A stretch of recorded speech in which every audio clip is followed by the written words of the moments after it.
They told me never to record this, never to speak it, never to give it a voice again. But silence doesn't bury the truth, it preserves it. And this story, this one never died. It started with a compass that wouldn't stay still and a ranger who refused to stay quiet.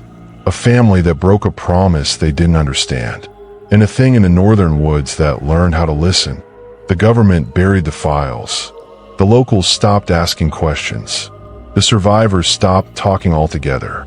But if you've ever wondered why park rangers really vanish, or why the old stations up north stay abandoned, even in tourist season, you're about to find out. Just remember, the forest keeps what it hears. And by the time you've listened to this whole story, it might remember you too. This is the terrifying reason park rangers won't speak about the Wendigo. Pause, faint echo of crying in the background. And once you've heard it, you'll understand why silence was never enough. I shouldn't be talking about this. There are rules, spoken and unspoken, and I've already broken too many. The first rule was silence. The second was to never return to the woods where it happened. And the third was never, ever to say the name of what waits there. But silence doesn't save anyone. It only hides the truth until it's ready to be found again. My name doesn't matter now. The things I've seen already buried it. All you need to know is that I was a park ranger once, like my brother, and like our grandfather before us. My story isn't about monsters in the dark or strange lights in the sky. It's about something older, something that remembers. It started long before I was born, before I even knew what fear felt like. The smell of pine and iron has followed my family for generations. No matter where we moved, Milwaukee, Chicago, the South, it lingered. It got into our clothes, our hair, even our prayers. When I was little, I thought that smell was comfort. Now, I know it was warning. My grandfather, Luther McCabe, worked for the Forest Service back in the early 50s. They said he was one of the first black rangers assigned to Minnesota, part of a government integration effort. But the people who knew him best said he was chosen because he didn't talk much. They said Luther was the quiet kind. My father used to repeat one thing Luther told him: quiet keeps you alive in the woods. He never explained what that meant. He didn't have to. Luther died before I was born, but his presence never left our house. We kept his photo on the mantle, him standing knee-deep in snow, rifle on his shoulder, eyes sharp as if he was listening to something behind the camera. And sometimes, when the wind blew through our chimney, I'd swear I could hear that same faint sound, something almost like crying, carried through the draft. When I turned 12, I found an old brass compass in one of my father's storage boxes. The glass was cracked, and the needle spun like it was nervous. I remember holding it up, watching it tremble, then spin in circles like it was afraid to stop. When I showed it to my father, he went pale. He snatched it from my hands so fast I didn't even see him move. "Where did you find that?" he hissed. "In your box. It was with Grandpa's things." He wrapped it in a rag and shoved it back inside the box. "You don't point that thing north," he said. "Not in this house. Not ever." That was the first time I saw fear in his eyes. Real fear. The kind that doesn't make noise. Years later, after college, I followed in Luther's footsteps. I told myself it was about legacy. I wanted to finish what he started, to prove whatever haunted him couldn't haunt me. My degree was in forestry, and I believed in data, not demons. When I got the letter saying I'd been accepted into the Forest Service, my mother cried. "You don't belong up there," she said. "Your people left that land for a reason." I laughed. "It's just trees, Mom." Her voice dropped low. "No, it's what lies between them." She said it so quietly I almost missed it. But later, when I was packing, I saw her standing by the window, hands trembling. She whispered something under her breath, words I couldn't catch, and slipped a small leather pouch into my bag. When I opened it later, I found a pinch of salt and a small wooden cross. It smelled like smoke and iron. The day I left, she hugged me tight. "Don't listen to it," she said. "Listen to what?" "You'll know."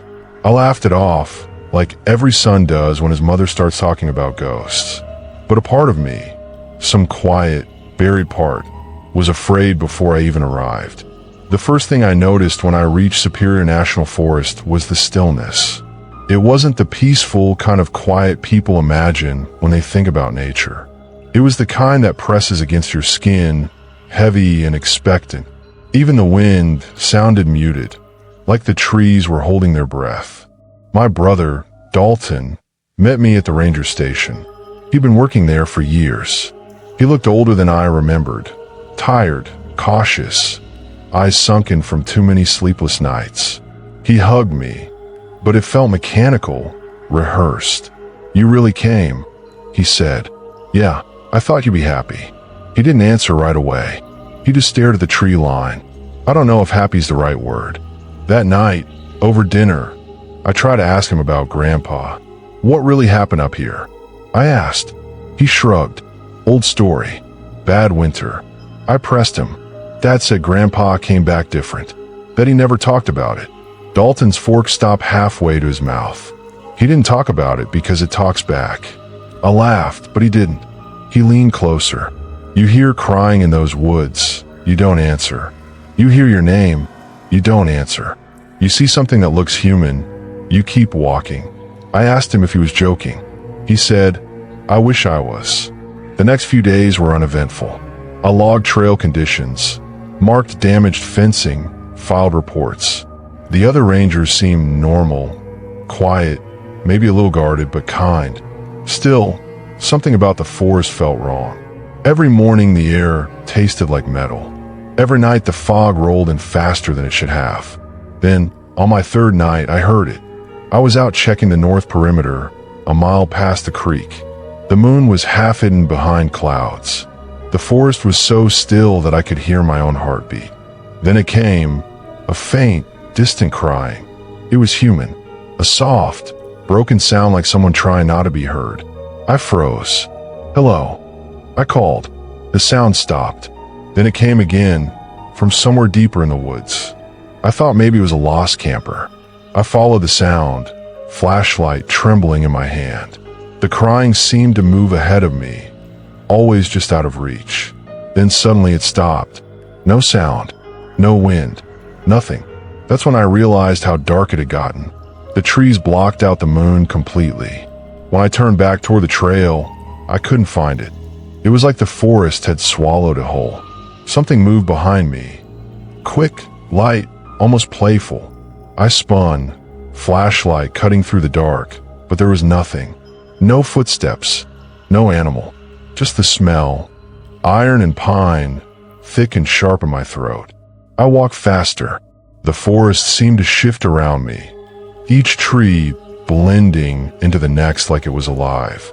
By the time I found my way back, my hands were shaking. Dalton was waiting at the cabin. When he saw my face, he didn't need to ask. "You heard it." "I think someone's hurt," I said. He shook his head. "No one's out there." "How do you know?" "Because it's been calling for 60 years, and no one who answers ever comes back." I tried to laugh it off, but I couldn't shake the sound. That crying didn't feel like something I'd imagined. It felt personal. The next morning, I woke to find something lying on my bunk. The compass. The same one from my father's box.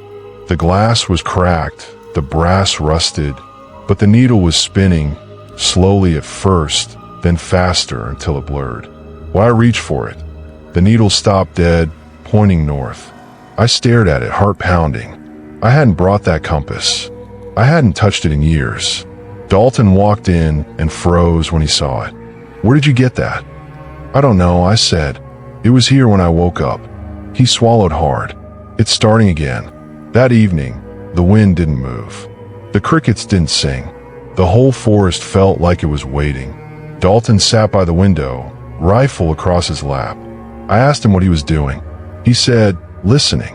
"For what?" "For the silence. It's when you stop hearing it that you should be scared." That night, I dreamed of snow.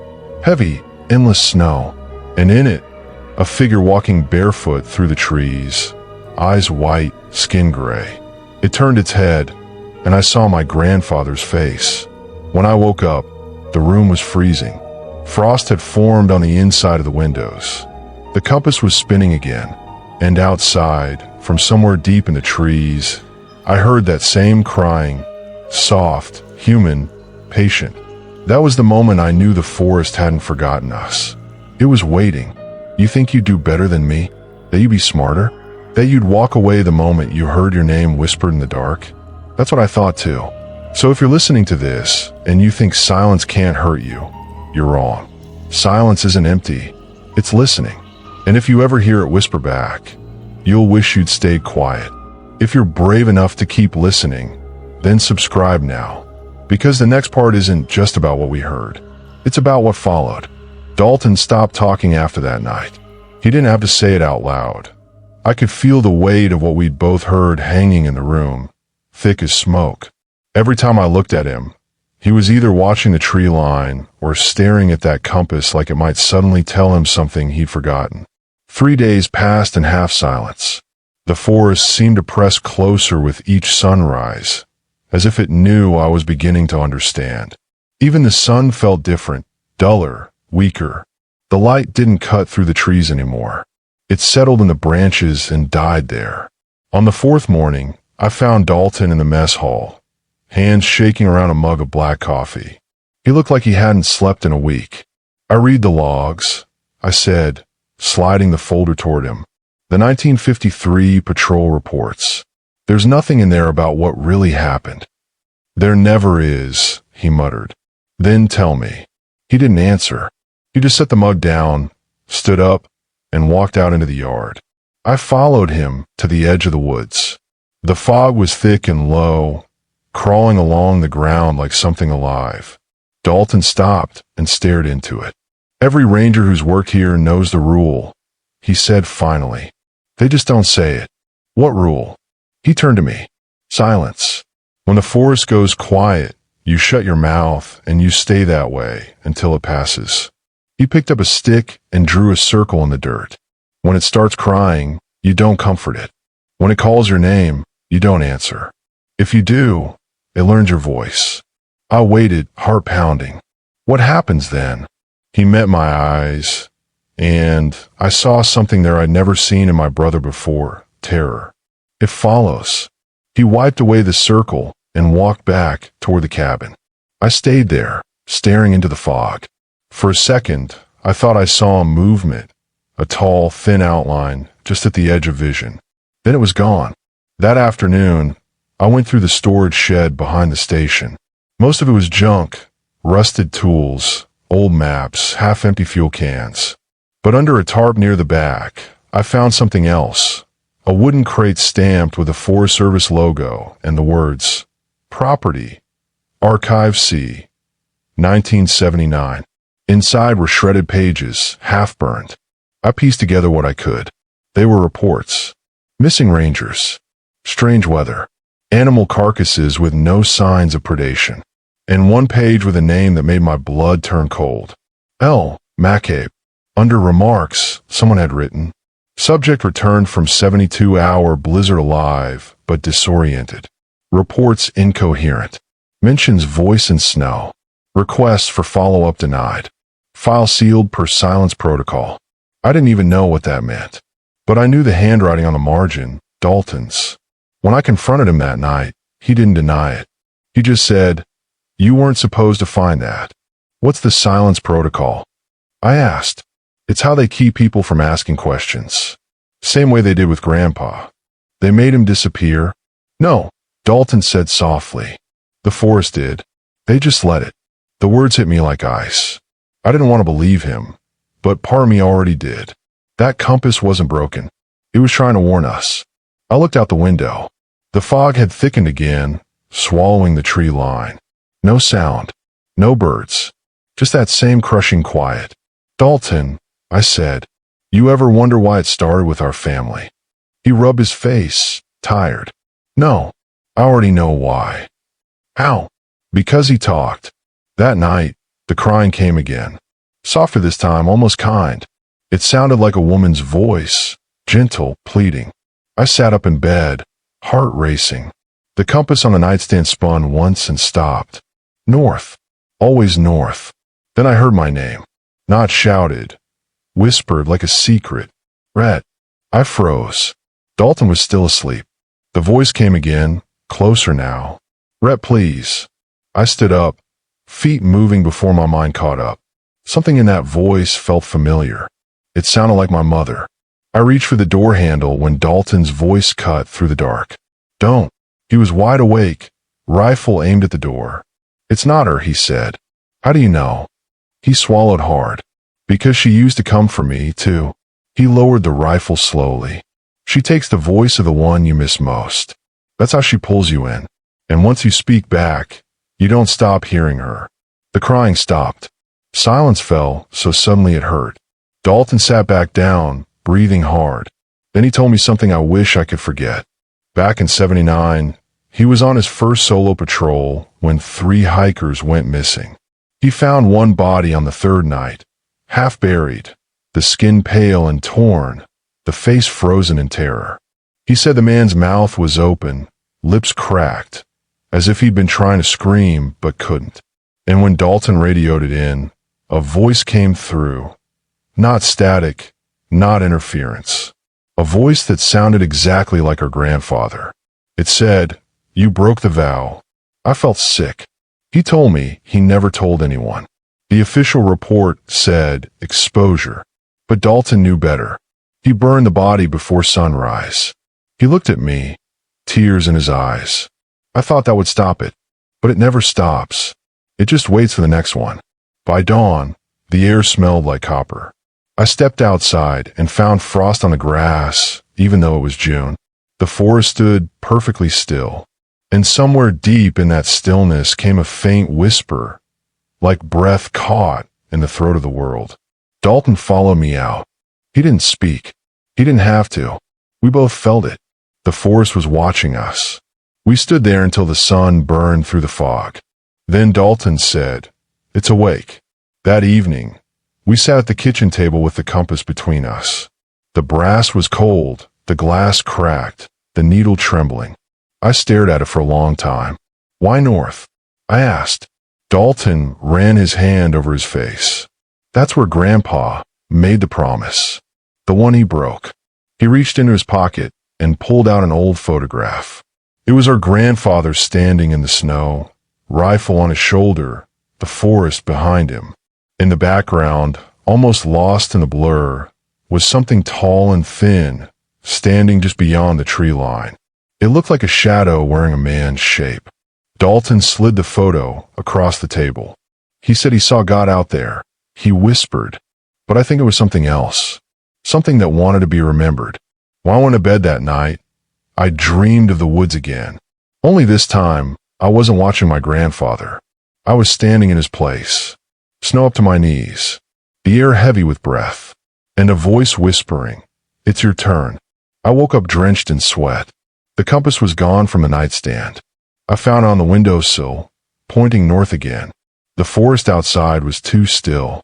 Even the fog seemed to hold its breath. That's when I understood. Silence isn't empty. It's waiting.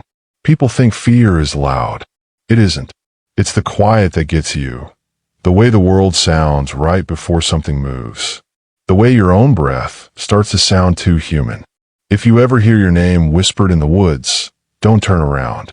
Don't speak. Don't even breathe too loud. Because once you do, it remembers you. And it doesn't stop calling until you answer. And if you think you'd never fall for it, if you think curiosity wouldn't win, then you're already halfway there. Because silence is how it finds you. And silence is how it feeds. You're listening now, aren't you?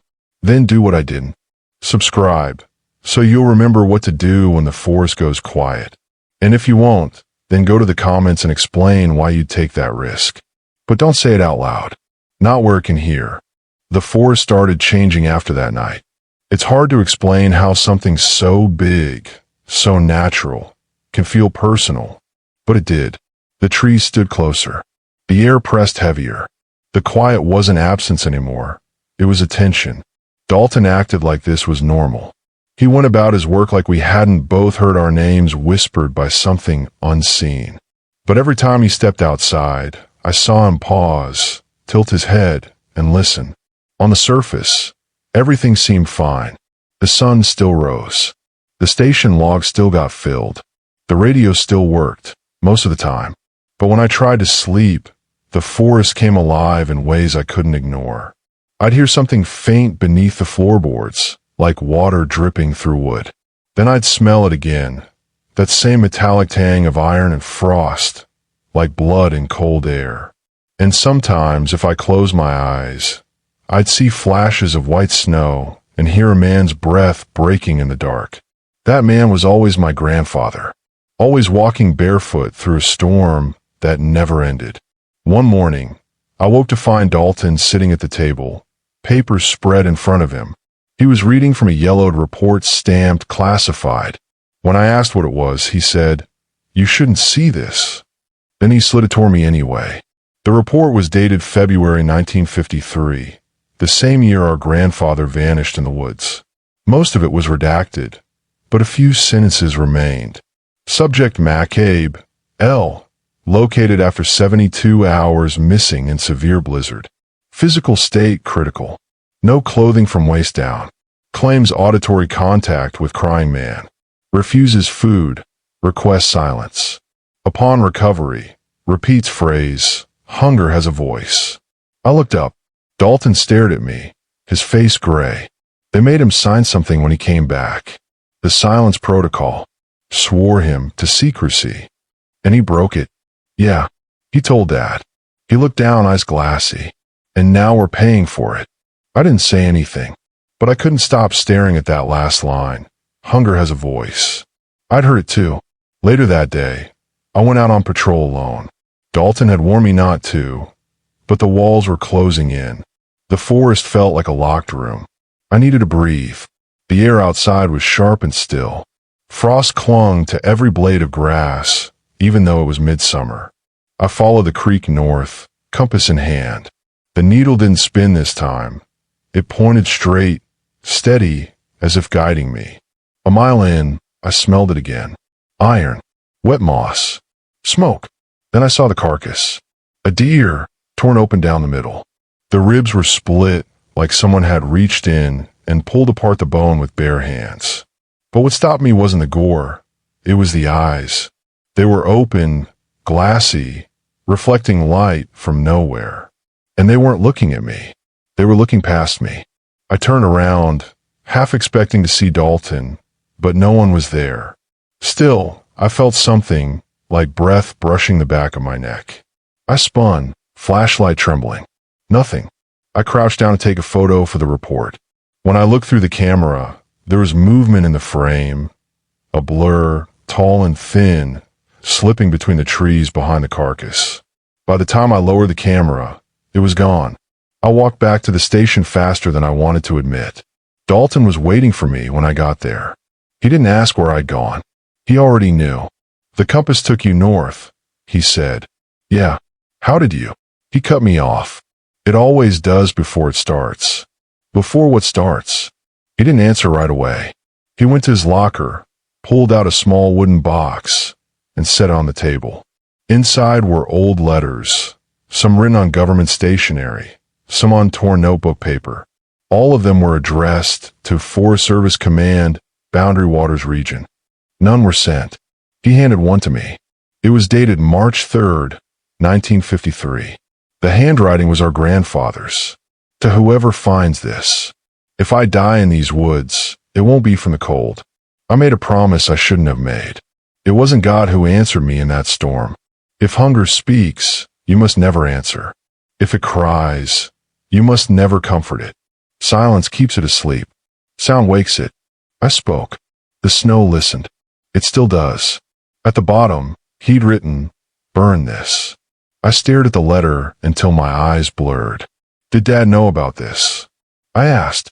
Dalton nodded. "He burned the rest before he died. So why keep this one?" He looked at me, voice breaking, because part of me still hoped it wasn't real. That night, the wind came back.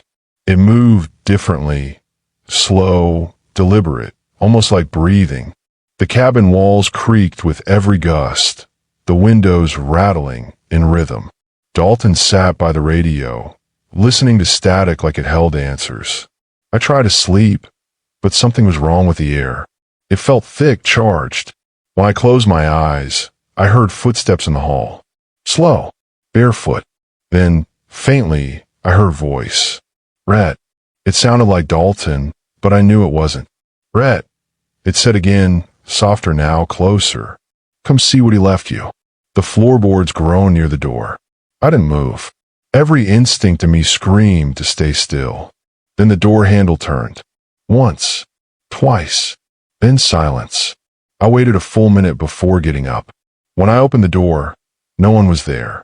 Only the smell of pine and something burnt. On the floor lay the compass. The needle wasn't spinning anymore. It was pointing straight down. I didn't tell Dalton. Some part of me wanted to understand first. If the forest wanted something, maybe I could figure it out. Science can't explain everything, but I still believed it could at least categorize fear. The next morning, I followed the compass again. This time, it led me to the ridge above Disappointment Lake. The fog was thin, curling along the water like smoke. I walked the shoreline, eyes on the trees. Then I saw something carved in one of the trunks. 3 words, deep and jagged. Don't feed it. The bark around the letters was blackened, burned as if by lightning. But the cuts were too clean, too human. That's when I noticed the second tree. Same message. Then a third. Each one marked along the same invisible line, leading deeper into the woods. I followed. I shouldn't have. But the forest had a way of making curiosity feel like gravity. After half a mile, I found it. A small clearing, almost perfect in shape, like something had carved it out of the world. At the center was a ring of stones blackened by fire. Beside it lay an old ranger badge, half buried in the dirt. It was Luther's. By the time I got back, Dalton was waiting outside the station, rifle in hand. You went there, he said. You knew about it. He didn't answer. You knew. I shouted. You knew that place existed, and you never told me. He raised a rifle, not at me, but at the forest. I try to keep you from hearing it, he said. But you heard anyway. It always starts with the youngest. His voice cracked on that last word. What? I asked. Why us? Because he promised silence, and we broke it. That night, the crying returned, louder than ever. But it wasn't just one voice anymore. It was a chorus, men, women, children, all sobbing in perfect rhythm. The sound came from every direction. Dalton pressed his palms over his ears. Don't listen, he said. Don't listen. I wanted to. I wanted to understand what they were saying. I don't know if that makes me brave or just stupid. When the sound finally stopped, I couldn't tell how much time had passed. Hours, maybe days. The compass on the table was spinning again. Dalton looked at me, face pale. It's awake now, he whispered, and it remembers our names. That night, when I finally drifted off, I dreamed of snow again. Only this time, I wasn't following my grandfather. He was following me, and when I turned, his mouth was open like he was trying to speak, but no sound came out. Then I saw it, just behind him, tall, starved, hollow-eyed. Its skin stretched so thin I could see bone underneath. It smiled without lips. When I woke up, I could still smell the snow. People think the forest forgets, that you can burn it, cut it down, pave it, and it'll stop being what it is. But they're wrong. The forest remembers. Every step, every voice, every broken vow. And when it calls, you don't answer. Because once you do, it stops being a place. It becomes something that knows you. If you still think you'd be strong enough to keep silent, to walk away when it whispers your name, then you haven't heard hunger speak. You haven't felt it watching you breathe. You're still safe right now, but you won't always be. So before you hear your name in the wind, subscribe.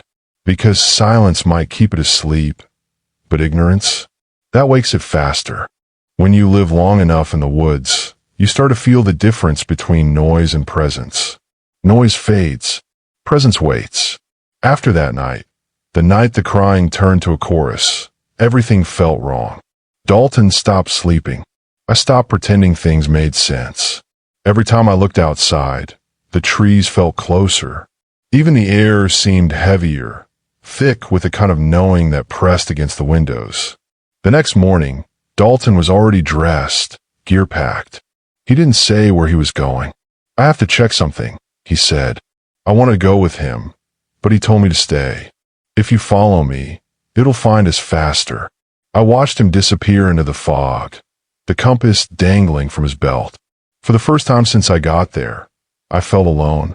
Not the kind of alone that makes you lonely, the kind that makes you aware you're being watched. Hours passed. The radio stayed dead, only static whispering through the speaker. By evening, he still wasn't back. I went through his things, searching for clues.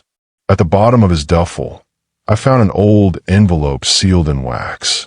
Across the front, written in our grandfather's neat handwriting, were the words, "To the one who breaks the vow."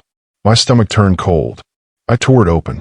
Inside was a brittle sheet of paper and a small hand-drawn map. The letter read, "You cannot outrun a hunger you inherited. It does not hunt flesh. It hunts the voice that remembers.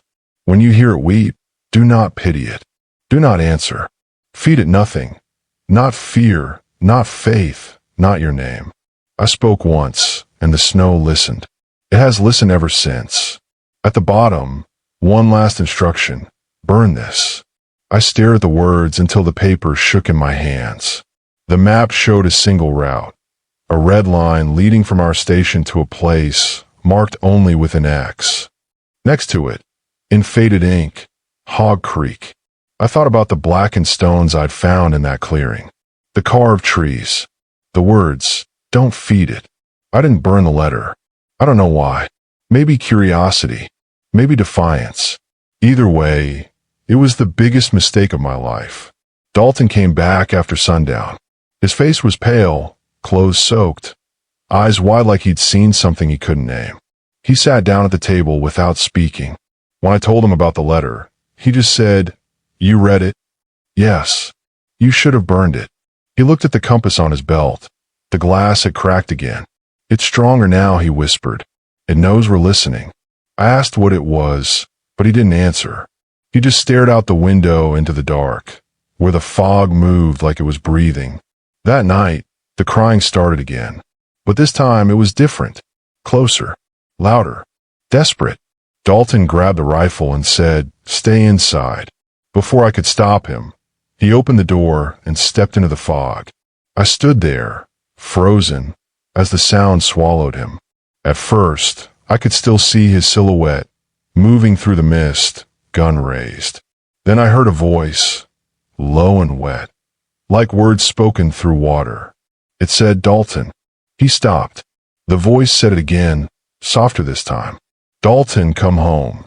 It sounded like our mother. My heart stopped. Dalton lowered his rifle. He took one step toward the sound. I wanted to shout, but no noise came out. It was like the forest had swallowed my voice too. Then the crying turned into laughter, high, sharp, broken. Dalton stumbled back, raised the gun again, and fired. The echo cracked through the trees. For a second, everything was still. Then something screamed, a deep, distorted howl that didn't sound human. It vibrated through the ground, through my bones, like the earth itself was mourning.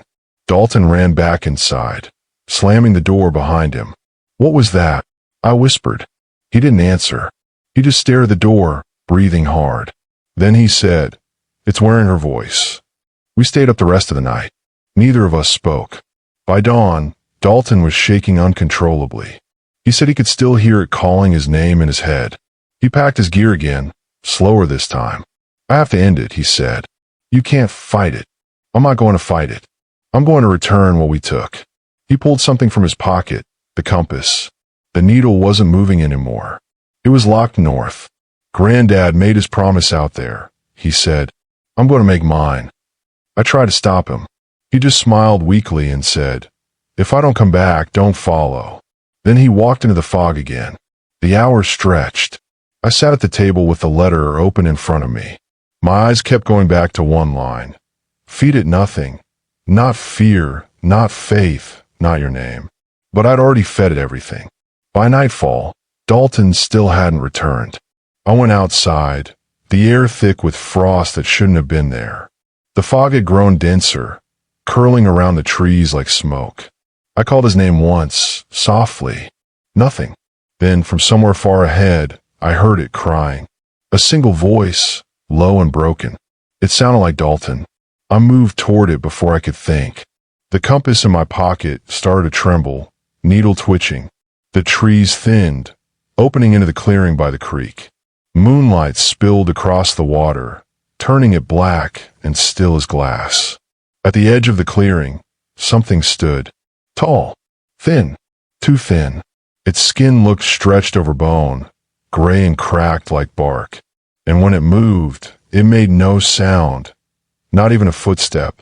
It wasn't looking at me. It was looking into the water, at its reflection. Then it turned its head. The face, if you could call it that, was wrong. Too long, too smooth.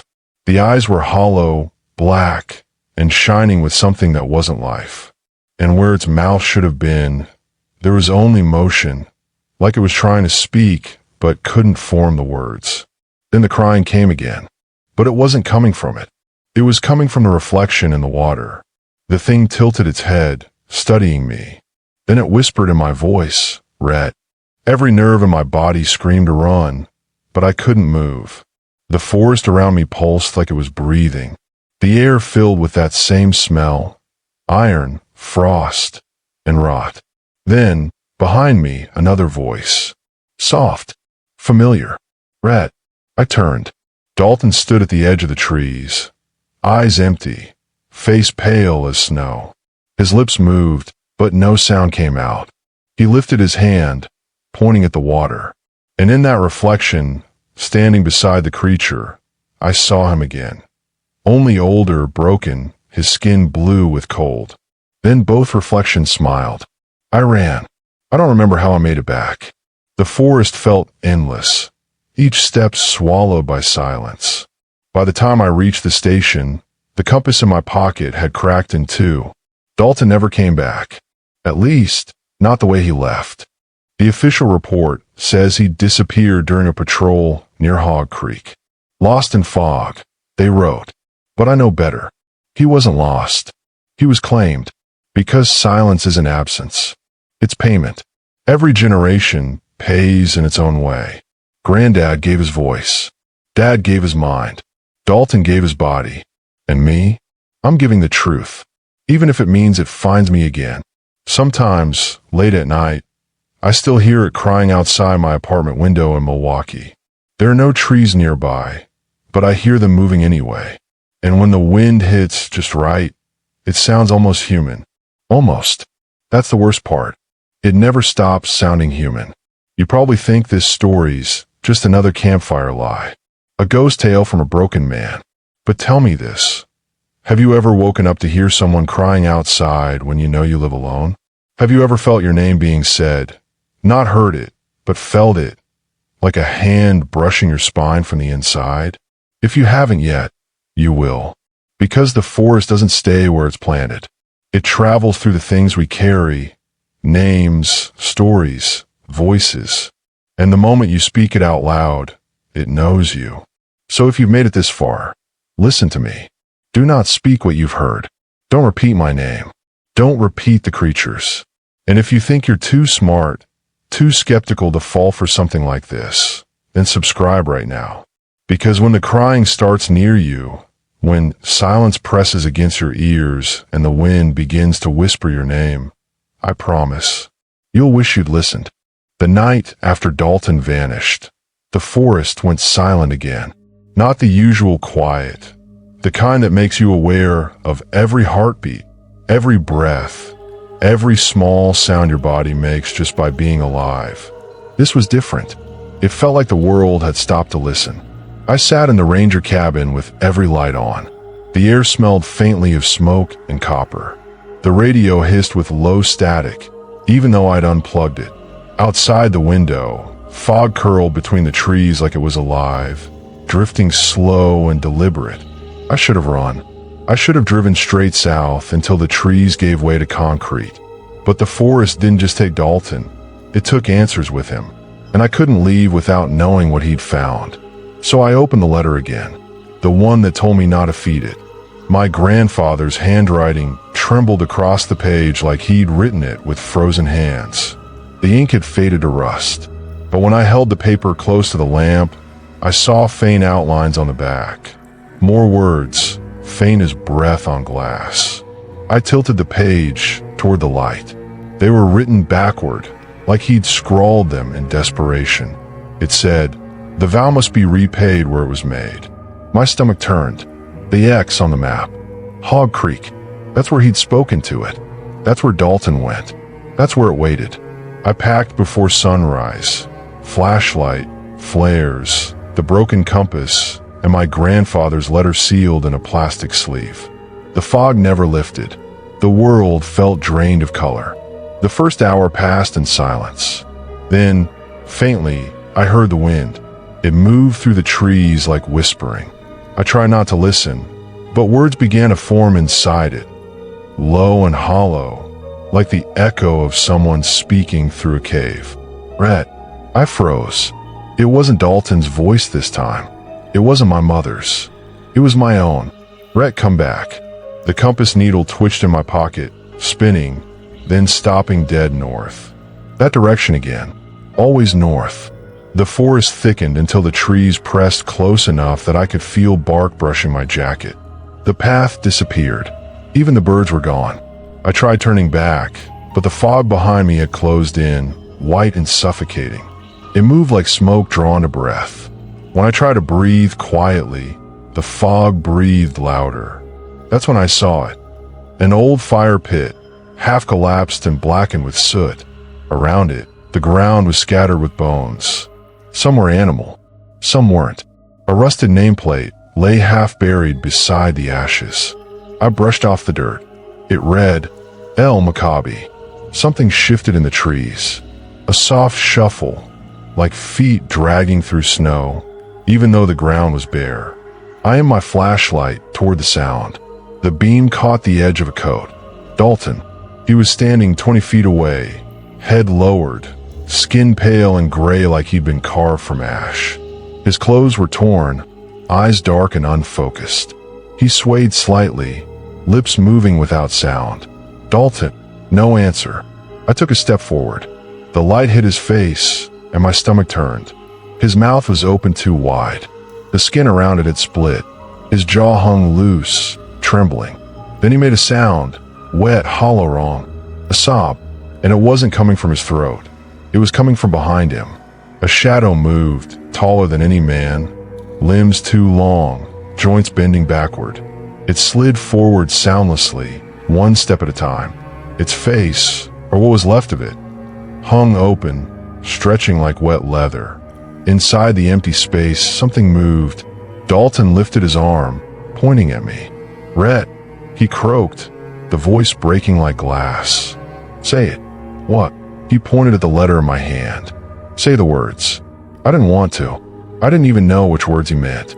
But the thing behind him began to crawl faster, fingers scraping the dirt. Its joints cracked as it moved. Dalton screamed. The forest screamed with him. I ran. I didn't stop until my lungs burned. The compass in my pocket was shaking so violently it felt alive. When I pulled it out, the glass had shattered completely. The needle was gone. I collapsed by a fallen log and tore open the letter again. There, along the bottom margin, something new. Words that hadn't been there before. Or maybe they had been, hidden until now. If it takes form, silence won't save you. Only the vow will. My hand shook. What vow? What'd he promise? The wind shifted. Somewhere behind me, the crying started again, low, broken, echoing between the trees. This time, I didn't run. I listened. Underneath the sobs, I could hear words forming. Come back, bring it back. Then, clear as day, feed me. I followed the sound through the trees until I reached a clearing I didn't recognize. Snow covered the ground in patches, even though the air was too warm for it. In the center of the clearing was a wooden cross, half rotted and covered in moss. Carved into the wood were 3 words, voice for voice. That was the vow. Grandfather had given it a voice to silence its hunger. When he spoke, he fed it. When he stopped, it starved. And now it was starving again. I felt it before I saw it. The air thickened, my breath turning to mist. The crying grew louder, almost human. Then it stepped from the fog. Tall, hollow, the same stretched skin, the same black eyes. But now, the face was clearer, more human, more familiar. It was wearing Dalton's face. The sight broke something inside me. I fell backward, whispering, "No, no, no." The thing tilted its head, lips splitting into something like a grin. Then it spoke in Dalton's voice. "You broke it." I crawled backward, my boots sliding on the frozen earth. The thing took one step closer. The trees around us shuddered, dropping frost from branches that shouldn't have had any. It knelt beside me, so close I could see the frost forming across its skin. Its voice lowered, "Your turn." And then, everything went quiet. I woke up at dawn. The clearing was empty. The cross was gone. The ground around me was scorched in a perfect circle. My throat burned. When I tried to speak, no sound came out. Not a whisper, not a breath. The letter lay beside me, untouched, but the ink had changed again. Now, in fresh handwriting that wasn't my grandfather's, it said, "Paid in silence." I don't know how long I stayed there. Maybe hours, maybe days. Eventually, I found my way back to the cabin. Everything inside was covered in frost. Dalton's rifle leaned against the wall, barrel blackened like it had been in fire. I lit the stove, tried to write what happened, but every time I started, my hands trembled until I couldn't hold the pen. The forest was still outside, too still. No wind, no birds, just that unbearable quiet. I don't know if I left that forest. Some nights, even now, I dream of walking and never finding the road. I wake up to the smell of pine and iron and realize, maybe I never did leave. They say the Wendigo is hunger made flesh. But hunger doesn't just eat. It waits. It learns. It remembers the sound of your voice. And when it's been quiet too long, it needs a new one. If you've listened this far, you've already fed a little. Every time you breathe through the silence, it hears. Every time you picture what it looks like, it remembers. And when it remembers, it starts moving. So if you want to stay safe, keep listening. Don't stop halfway, because silence doesn't protect you anymore. Not after this.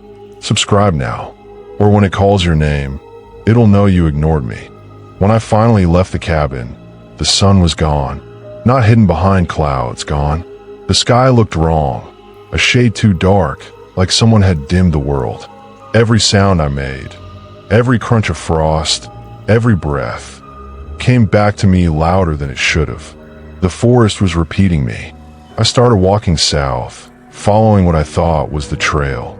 My legs felt heavy, each step sinking deeper than the ground allowed. The trees looked familiar, but in a way that felt staged, like the forest was rebuilding itself around me. Every landmark I passed reappeared ahead, slightly different each time. At one point, I saw the same birch tree 3 times. Same split down the trunk. Same half-buried boot print at the base. The air was colder each time I passed it. By the 4th time, I realized I wasn't moving forward. The woods were looping me. I stopped to rest against a stump. My breath fogged the air, drifting slow like smoke. I tried to whisper to myself to stay calm. Nothing came out. My throat worked, but there was no sound. That's when I heard it again. Footsteps, slow, dragging, deliberate. Not behind me this time, all around me. I turned in a circle, flashlight trembling. The fog shifted, thick and pale. Then, through the haze, I saw figures. Dozens of them, men and women, half naked, faces sunken, eyes white. Their lips moved in silence. One of them stepped forward. He was wearing a ranger's jacket, Dalton's jacket. I stumbled backward, shaking my head. "No," I mouthed. He raised a hand, palm open. Something dark dripped from his fingers. Blood, or what looked like it. Then his lips formed 2 words. "Feed it." The others joined him, mouths opening and closing in unison. No sound, just the motion of voices swallowed whole. Then the forest made the sound for them. A deep, aching moan rolled through the trees, shaking the air. It was like the ground itself was mourning. The figures dissolved back into the fog, one by one, until only Dalton remained. He tilted his head, his mouth open wide, too wide. Inside, I saw nothing but dark. And then, movement. Something pushing out from within him, thin and sharp, pressing against the skin of his face from the inside. I ran. I don't know how long I ran for. The forest doesn't let you count time when it wants to keep you. All I know is that eventually I saw a light through the fog. Warm, yellow, human. The ranger outpost. I stumbled toward it, lungs burning, boots slamming through the frost. When I reached the door, I didn't think. I just burst through it. The lights were still on. The stove still warm. For a moment, I thought I made it back. Then I saw the note on the table. My handwriting. The same notepad I'd left open before going north. But the page was filled now, lines and lines of words I didn't remember writing. It knows your name. It knows your breath. It knows your sound. The woods are in you now. The letters were carved into the paper, so deep they'd gone through to the next sheet. The edges of the page were blackened, like it had been burned and remade. I dropped it and backed away. That's when the radio crackled to life. Static first, then faintly a voice. Rhett. I froze. It was my voice. I turned the dial. The voice repeated, clearer this time. Rhett, you left it hungry. I unplugged the radio, threw it to the floor. The static didn't stop.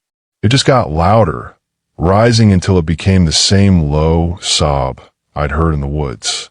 I grabbed my jacket and ran out the door. I couldn't think, couldn't breathe, couldn't feel my feet. The fog thinned as I stumbled toward the access road. Then I saw it, my truck half buried in frost. I yanked the door open and turned the key. The engine coughed once, then died. The second try worked. I slammed the accelerator and didn't look back. The first sign I'd actually escaped was the color. The deeper I drove, the more the gray drained from the air. By the time I hit the county highway, the sky was a normal, honest blue. But the silence stayed. Even with the radio on full volume, I couldn't hear anything. No music, no engine hum, just my heartbeat. It followed me all the way back to Milwaukee. And that's where the real haunting began. It started small. The mirror fogging up, even when the shower was cold. The smell of pine and iron that wouldn't leave my clothes. The way the shadows in my apartment stretched a little too far after dark. Then, one night, I woke up to the sound of knocking. 3 soft taps on the window. I lived on the 5th floor. At first, I didn't move. The air was cold, the kind of cold that lives inside your lungs. I turned my head slowly toward the sound. There was frost on the glass. And on the frost, a handprint. Long, bony fingers sharp at the ends. Through the haze of breath and moonlight, I saw a face on the other side. Dalton's face. But it wasn't him anymore. His eyes were black and still, his mouth slightly open, like he was whispering through the glass. Then, faintly, the same sound I'd heard in the forest, crying. It was coming from inside my apartment this time. I moved, grabbed my coat, my bag, the compass, what was left of it, and left. Didn't even lock the door. Didn't matter. You can't lock out something that doesn't need doors. I checked into a motel off the interstate. Cheap place. Paper walls, buzzing neon outside the window. I didn't sleep. I couldn't. At 3 a.m, the phone rang. The old rotary kind, loud enough to make me jump. I stared at it for a long time before picking up. Hello. Static. Then, in the smallest voice imaginable. Rhett. I hung up, unplugged the phone, sat on the floor, hands over my ears. But it didn't stop. The static came from the TV next, then from the air vent, then from inside my head. That's when I realized I never really left the woods. The woods left with me. Sometimes I dream of Dalton walking through the fog, his mouth moving without sound. Sometimes I dream of my grandfather standing in the snow, whispering words I can't hear. Sometimes I wake up with dirt under my fingernails and pine needles in my bed. I know what you're thinking, that this is guilt, that it's grief twisting itself into nightmares. But grief doesn't leave footprints. Grief doesn't whisper your name from the hallway when you live alone. And grief doesn't make the frost on your windows spell words. Last night, mine spelled one. Listen, I'm not telling you this for sympathy. I'm telling you because I think it's spreading. It doesn't stay in one place anymore. It moves through stories, through words, through sound. That's why I can't stop talking about it. Because if I stop, if I fall silent, it wins. And if you've listened this far, if you've let this voice inside your head, then it knows you now too. It knows the shape of your breath. It knows the pattern of your heartbeat. And the moment you close this story, it will be waiting for the next time you're quiet enough to hear it cry. You can think I'm lying. You can think I lost my mind in the woods. That's fine.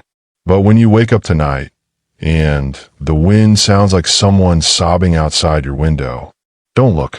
Don't move. Don't speak. Because if you do, you'll understand exactly what I mean when I say, the woods took my name, and it's looking for yours next. If you're brave enough to keep hearing what happens next, subscribe. Don't hesitate. Don't even think about it. Because if you don't, you'll stay curious. And curiosity is the first sound hunger listens for. It's strange how the mind tries to make sense of the impossible. It builds walls around what it can't understand, wraps fear in reason, until it starts to look ordinary again. That's what I tried to do when I got home. Tell myself I'd escaped. But some things follow without footprints. A month after leaving the forest, I went back to work in Milwaukee. I kept my head down, avoided mirrors, kept the TV on at night. Noise helps. It makes you forget what real silence sounds like. But the quiet still found me. In empty hallways, in dead phone lines, in the pauses between sentences when no one else is talking. That's when I'd hear it. The faintest breath, like someone leaning close just to listen. Then winter came early. The weatherman said it was a freak cold front. But I knew that smell before the snow even started falling. Pine, iron, smoke. The forest was coming back. I started keeping notes. Old ranger habit. Dates, sounds, places. It didn't take long to notice a pattern. December 3rd, crying heard near the river. December 6th, frost on the inside of the window. December 7th, woman reported seeing a tall man outside her apartment complex on Oak Street. That one stopped me. Oak Street was 3 blocks from my building. I pulled the report. The woman's name was Clara Eames. She said the man was too thin, and when she shouted to him, he turned his head too far, almost all the way around. She told police he didn't have eyes, just holes. They called it stress, maybe a hallucination. But I knew that description. I'd seen it before. I couldn't stay silent anymore. I drove to Oak Street that same night. The air was colder than it should have been. Thick, wet, heavy with fog that didn't match the weather. The snow came down in small, deliberate flakes. It didn't fall. It drifted, slow and searching. The building was one of those old red brick walk-ups. Half the windows were boarded. I found Clara's door on the 3rd floor. She opened it before I even knocked, eyes wide like she'd been waiting. "You're him," she said. Her voice was shaking. "I saw you in my dream." I didn't know what to say. She stepped back, motioning me in. The apartment smelled like salt and smoke. There were lines of salt poured across the window sills, and crosses made of twigs hung from the curtain rods. She poured 2 cups of tea but didn't drink hers. She just watched me, fingers tapping the table. "It's back, isn't it?" she asked. My throat tightened. "What is?" "The crying. The hunger. The thing that wears faces." Her words hit me like cold water. "How do you know about that?" She smiled, a slow, sad smile. "My father was a ranger too. I didn't even need to ask where." She said, "Superior National Forest. 1987. I nearly dropped my cup. That's where." "I know," she said. "They never told us what happened. They just said he walked out into a storm and never came back." Her hands trembled as she reached for something on the shelf. It was an old photograph, black and white, edges burned. In the picture, 3 men stood in the snow beside a Ranger Jeep. One of them was my grandfather. Another was her father. And between them, half blurred like the camera had refused to see it, stood a tall, thin shape, almost human. They called it the crying man, Clara whispered. The locals say he only appears when the forest remembers you. I felt my chest tighten. He remembers both our families. She nodded slowly. And now he's in the city. We went through her father's old journals until dawn. Most of it was weather notes, wildlife reports. But in the final entries, the tone changed. Handwriting jagged, frantic. The forest follows the ones who break the vow. The hunger is bound to sound. Every word feeds it. Every story spreads it. I stopped reading. The page after that one was gone, torn clean out. Only a small corner remained, just enough to see one word scrawled in red ink. Milwaukee. Clara looked at me. He knew it would come here. For days, the city grew colder. Cars wouldn't start. People complained about hearing crying in alleyways, near drains, under bridges. The news said it was wind. I knew better. I went back through every report from that winter in '87. Found a list of missing persons from the area surrounding Hog Creek. 12 names. 4 of them had family in Milwaukee, including Clara's. I called her. No answer. I drove back to her building. The salt lines on her windows were gone. The front door hung open. Inside, the air was freezing. Her teacup was still on the table. The tea inside was frozen solid. On the wall above it, written in frost, were 2 words. Listen close. Then the crying started again. Louder this time, filling every corner of the apartment. I covered my ears, but it didn't matter. It wasn't sound anymore. It was inside my head. And then I heard Clara's voice, soft and broken. Rhett, you shouldn't have told it my name. The temperature dropped instantly. Frost spread across the walls like veins. Something moved in the hall. Long, slow footsteps. I didn't wait to see it. I ran. Outside, the snow was falling harder, though the sky above was clear. Each flake seemed to glow faintly, a dull blue light that faded before hitting the ground. I drove until the city lights disappeared behind me. When I finally stopped, I was on the outskirts of town. I pulled over at an abandoned gas station and sat there for a long time, engine off, watching the snow gather on the windshield. I knew what I had to do. The vow wasn't just broken, it was spreading. Through voices, through stories, through anyone who dared to speak it. If silence fed it before, sound was its new hunger. And I'd been feeding it this whole time. Now I know why my grandfather stopped talking. Why Dalton went back. They weren't afraid of dying. They were afraid of being remembered. Because the moment someone else says your name out loud in the story, it finds them too. That's how it survives. Voice to voice, listener to listener. So if you've heard me this far, you need to understand, this isn't a warning anymore. It's a contagion, and your ears are already open. If you don't believe me, wait. Wait for the quiet tonight. When everything in your house goes still, and you think you hear the wind crying through the walls. Listen closer. You'll hear it whisper something soft. Your name. You think this is entertainment. You think you can walk away when it's over. That's what Dalton thought. That's what I thought. But the forest doesn't end when you stop watching. It waits. So if you don't want it to wait for you, subscribe. Do it fast. Because the longer you hesitate, the louder it gets. And once you hear it clearly, it's too late to silence it again. I didn't sleep that night.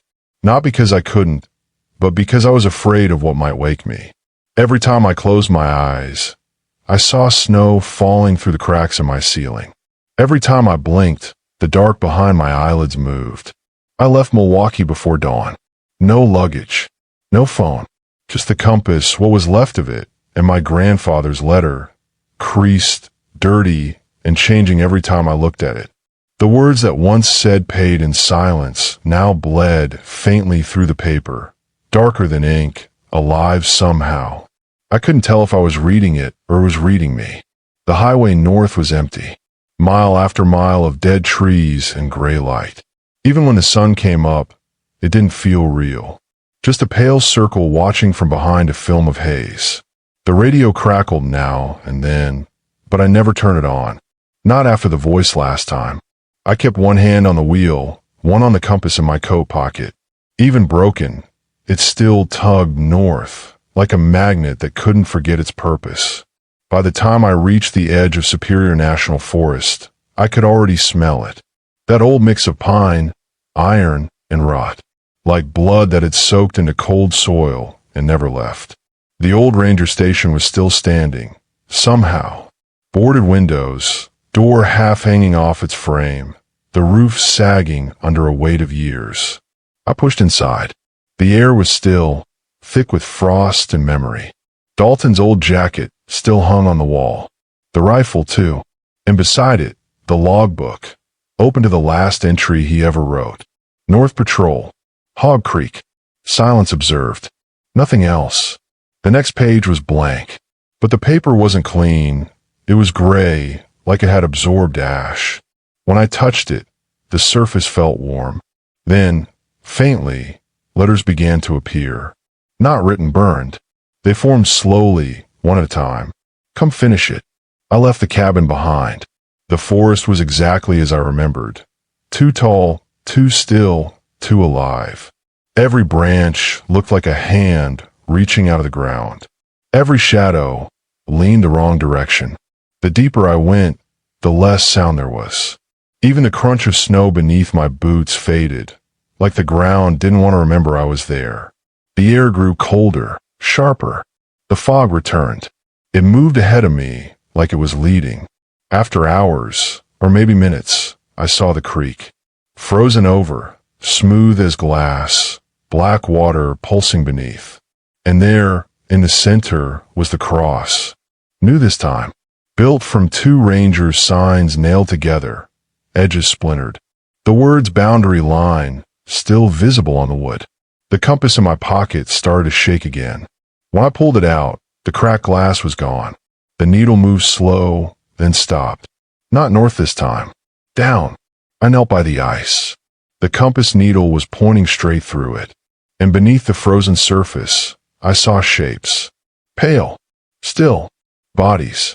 Dozens of them, pressed beneath the ice, faces distorted by the refraction. Some I didn't recognize. One I did. Dalton. His eyes open, his mouth frozen mid-scream. I fell back, gasping, but the air cut like knives. The trees around the creek started to creak and bend, groaning as if the forest itself were exhaling. Then I heard it again. The crying. It came from below this time. From under the ice. Soft at first, then rising. Dozens of voices crying in unison. The ground trembled. The surface cracked. A single, thin hand pushed up through the ice, fingers long and gray. Then another, and another. The sound turned into words. Voice for voice, they whispered. Voice for voice. The compass in my hand glowed faintly, light leaking from the cracks in its brass casing. It pulsed like a heartbeat. The letter in my coat pocket began to burn. When I pulled it out, the paper was glowing too, ink bleeding across it like veins. The writing had changed again. If silence feeds it, sound binds it. I finally understood. The vow wasn't just silence. It was sacrifice. Someone had to speak to it, to take its hunger, its voice, so no one else would have to. Grandfather had done it once. Then broken it when he told my father. Dalton had tried to return it.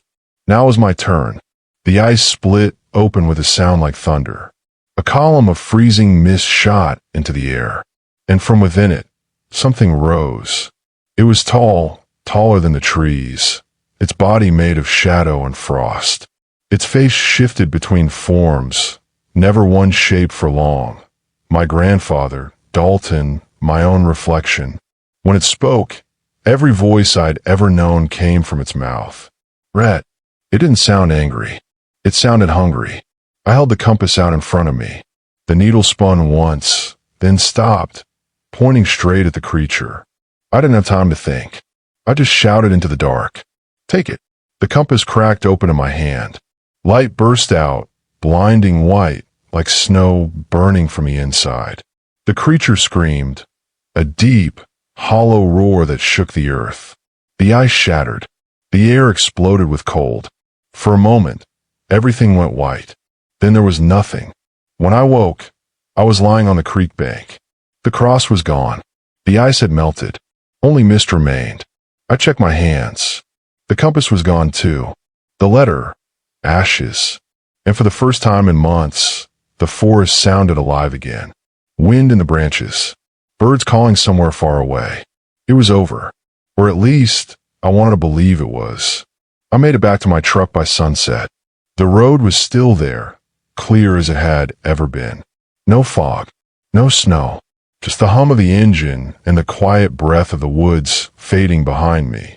But when I looked in the rearview mirror, I saw something in the tree line. A figure, tall, thin, standing perfectly still, watching. And though the distance between us grew, the shape never got smaller. It just waited. I made it home the next morning.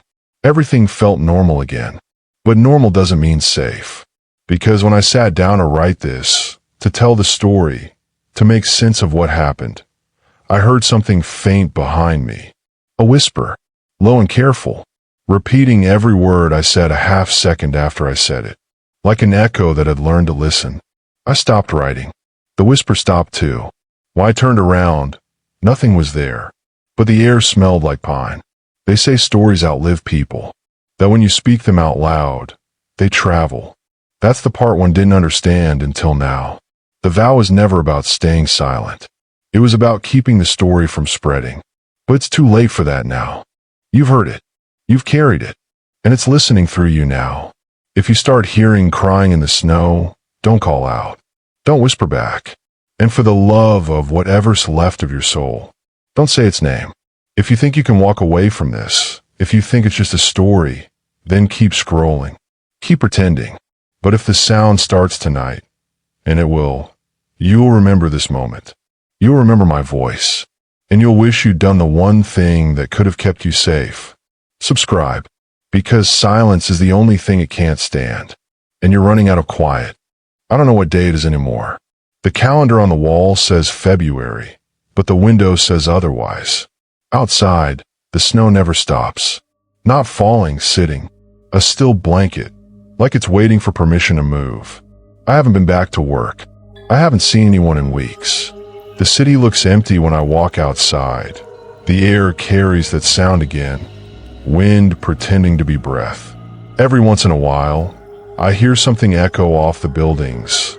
A soft crying that seems to come from everywhere at once. The police say the phones have been glitching. They say it's the cold, ice in the wires. They don't know the difference between weather and warning. I set up an old recorder on my desk tonight. That's what this is, me trying to leave something behind that doesn't scream. It's not for money, not for fame, not even for proof. It's because someone needs to know what happens when you don't stay silent. The first time I hit record, all I heard through the speaker was static. White noise. It sounded almost like breathing. Then, under it, something faint, a whisper. My name. When you speak into a microphone, you expect a delay, a faint echo of yourself. But the echo I heard didn't match me. It answered, "Why are you still talking, Red?" I froze. The voice wasn't angry. It was calm, patient, almost curious. And though it used my name, it said it wrong, drawn out like it was tasting the sound. I turned off the recorder. The static didn't stop. It came from a vent now, from the corners of the room, from the snow pressing against the window. Then came a smell, pine and iron. It always starts with the smell. I grabbed my bag, packed what I could. But when I opened the door, the hallway wasn't the same. The lights flickered like they were underwater. And at the far end stood someone. Tall, thin, head tilted. Dalton. He didn't move, didn't speak, just stood there, waiting. The frost spread from where his feet touched the floor. I stepped back, shut the door, pressed my weight against it. He didn't follow. The silence on the other side was heavier than footsteps. I know what wants now. It's not after flesh or warmth. It's after voice. The forest's hunger isn't about feeding. It's about continuing. It's about being remembered. That's why the wind cries, why the snow echoes, why every silence in the world eventually breaks. Because it's all just one long reminder that the hunger's still out there, waiting for the next name. I don't sleep anymore. When I close my eyes, I dream of static, of snow falling upward, of 1,000 open mouths whispering all at once. Each one says my name a little differently. Each one sounds a little more like me. Sometimes I wonder if I even left the forest at all. Maybe this is still part of it. The echo of trees pretending to be buildings. Maybe I've been talking to no one this whole time, but the microphone still records, and the static still answers. So maybe that's enough proof. Last night, I tried an experiment. I played the tape backward. I thought maybe I could hear where the voice really came from. What I heard instead was snow, the sound of wind through branches, faint crying underneath. Then a single word whispered, so softly I almost missed it. Return. That word keeps showing up. On my window, on the frost, in the condensation on my breath. Return. Like it's waiting for me to say yes. But if I go back, I don't think I'll come out again. Not as me. The letter, the ashes of it, still sit in a jar beside the recorder. Sometimes the ashes move. They shift with no wind, no breath, forming lines. Last night, they spelled something new. If you speak last, it stops. I don't know what that means. Maybe it means if I finish telling this story, if I say the last word, it will end.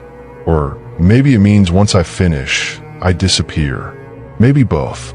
But either way, this has to end somewhere. If I keep talking, it keeps spreading. If I stop, it wins. So I'll speak until I can't. You might think I'm insane, that this is grief, isolation, trauma. That's fine. But before you decide that, listen to this. He taps the microphone. A faint hiss answers, then the sound of wind, and beneath it, a whisper. Hear that? That's not me. That's not feedback. That's the forest. It doesn't need trees anymore. It just needs sound. Every story told about it, every retelling, every whisper of its name gives it another root, another branch, another place to grow. And now you're part of it too. I've been hearing reports, radio hosts, podcasters, storytellers, people claiming they dream of the woods. They say their microphones pick up breathing when no one's in the room. One man said his listeners heard crying in the background of his broadcast, even though he swore the line was dead quiet. It's spreading through the stories now, through us. And that's the thing no one tells you. Curses don't need rituals. They just need an audience. So this is my last recording. My last broadcast. After this, I'm destroying the tape, the mic, everything. If silence is the only way to starve it, then silence is all that's left for me. But before I go quiet, I need you to understand one thing. The Wendigo doesn't care about fear. It doesn't even care about hunger anymore. It only cares about memory. The moment you hear its story, you give form. And when you repeat it, even to yourself, you give it life. So if you made it this far, stop repeating it in your head. Don't say my name. Don't say its name. And for God's sake, don't try to record your own story. That's how it hears you. That's how it knows where you are. The static's getting louder now. The walls are shaking. The window's frosting over from the inside. I can see a shadow standing outside, tall, thin, patient. It's waiting for me to stop talking. It's waiting for the last word.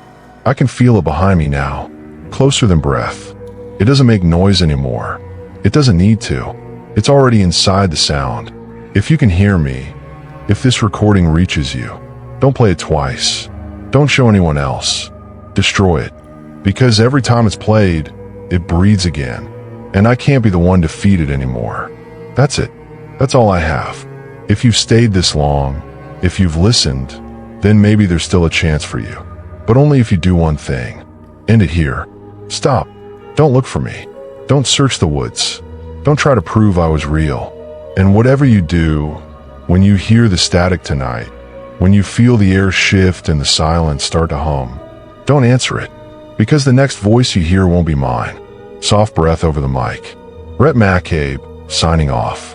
The static swells, filling the speaker. Underneath, faintly, another voice whispers. Voice for voice. Then silence. If you're still here, still reading, still listening, subscribe. Do it before you forget this sound, because the silence that follows isn't empty anymore. It's waiting. When I hit stop, the red light on the recorder didn't go dark. It blinked once slow, then again, then it stayed on. I unplugged it from the wall. The light kept glowing. Outside, the snow had stopped falling. The street was empty, quiet, and wrong. The kind of quiet that means the air is waiting for something to breathe first. And then, from somewhere far off, came a sound I thought I'd never hear again. Laughter. Not happy laughter. The kind that hides crying inside it. I went to the window. Footprints dotted the street below, dozens of them, leading nowhere. They didn't sink into the snow. They just pressed the surface and stopped, like the bodies that made them had vanished mid-step. I backed away and turned toward the recorder. The light pulsed brighter, matching my heartbeat. The speaker hissed once, and a voice, my own, came through. I told you not to play it twice.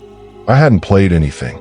For 2 days, I stayed in that apartment, too afraid to move, too afraid to sleep. The static filled every silence, between breaths, between heartbeats. When I covered my ears, it came from my chest. When I tried to hum or drown it out, it hummed with me, always a half second behind. By the third night, I stopped fighting it. I packed the recorder, the ashes, and left. If the hunger wanted a voice, I'd give it mine completely. I'd find a way to end it. I drove west until the snow turned to rain. At a rest stop outside Duluth, I saw a group of kids huddled around a phone, faces lit blue by the screen. The sound leaking from the speaker made my stomach twist. Static, faint crying underneath, then my own voice saying, "Don't play it twice." They laughed. One of them said, "It's that creepypasta guy, the ranger dude." Another mimicked the whisper, voice for voice. The moment they said it, the air outside the car windows fogged white. The laughter stopped. Their screens went black. When the fog cleared, the car was empty. The doors still open, seats wet from melting frost. The story was out now. It had left me the moment the first upload hit the net. Hundreds of re-uploads, reaction videos, edits, dubs, every one of them feeding it. The hunger had gone digital. No force needed. No trees. Just listeners. I checked forums.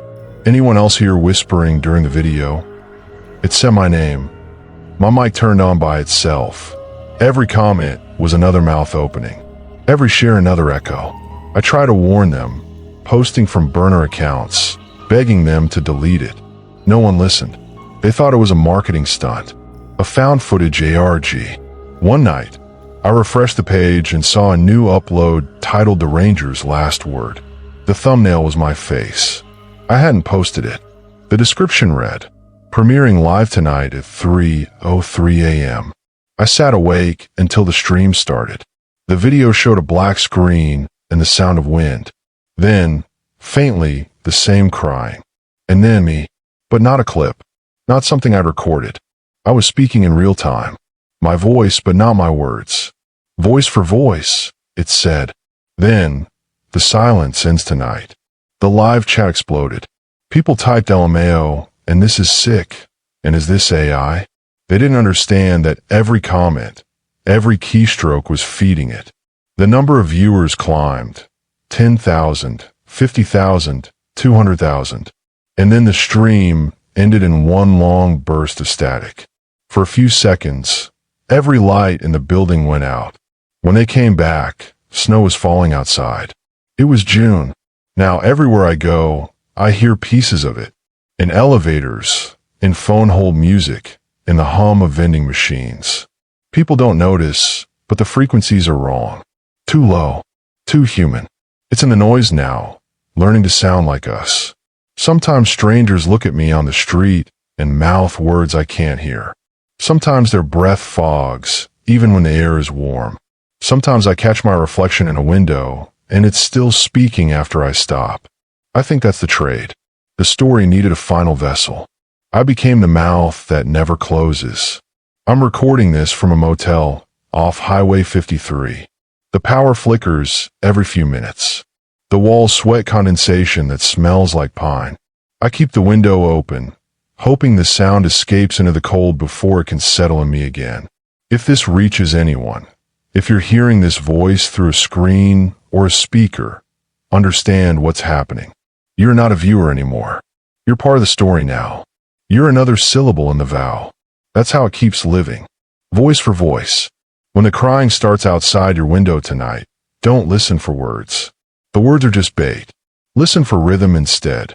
If it matches your breathing, run. If it matches your heartbeat, pray. If it stops altogether, that means it's standing right behind you, waiting for its turn to speak. You could try to delete this file, shut the laptop, cut the power. But silence isn't safety anymore. It's the signal it listens for.